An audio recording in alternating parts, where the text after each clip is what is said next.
বাংলাদেশে এখন কি চলে? বাংলাদেশে এখন অনেক কিছুই চলে। তার মধ্যে চলে হচ্ছে আয়নাঘর। শেখ হাসিনা সরকার পতনের পর থেকে বিভিন্ন ধরনের তথ্য উপাত্ত বেরোয় আসে।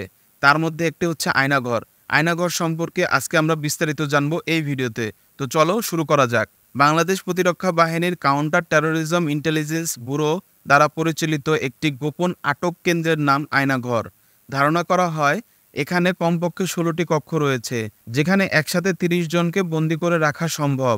আয়নাঘরটি বাংলাদেশ ঢাকা সেনানিবাস এলাকায় অবস্থান বলে ধারণা করা হয়। সুইডেন ভিত্তিক স্বাধীন নিউজ পোর্টাল লেট্রো নিউজের একটি অনুসন্ধানী প্রতিবেদন প্রকাশ করে অভিযোগ করা হয় যে বাংলাদেশের কর্মকর্তারা আয়নাঘরের বলপূর্বক গুমের শিকারদের আটক ও নির্যাতন করেছে। গোপন কারাগারের সম্ভাব্য অবস্থানও প্রকাশ করে, যেখানে বলপূর্বক গুমের শিকার ব্যক্তিদের বাংলাদেশে রাখা হয়েছে বলে ধারণা করা হয়।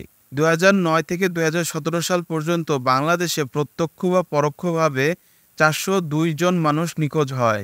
২০১৪ থেকে ২০১৯ সাল পর্যন্ত বাংলাদেশে ৩৪৪ জন ব্যক্তি গুমের শিকার হয়।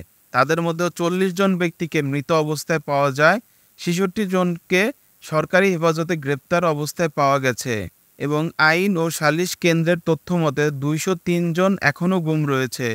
ধারণা করা হয় এইসব মানুষকে গুম করে রাখা হয় আয়নাঘরে। বেসরকারি একটি সংবাদ মাধ্যমের ধারণা যে দেশের বিভিন্ন স্থানে এরকম আরও বেশ কিছু নির্যাতন ও আটক স্থান থাকতে পারে। আয়নাঘর সম্পর্কে বিস্তারিত জানতে পারলে এই ভিডিওটা যদি ভালো লেগে থাকে তাহলে লাইক, কমেন্ট, শেয়ার এবং সাবস্ক্রাইব করতে ভুলবে না। দেখা হবে নতুন কোনো ভিডিওতে। সে পর্যন্ত আল্লাহ হাফেজ। আসসালামু আলাইকুম ওয়া রাহমাতুল্লাহি ওয়া বারাকাতুহু।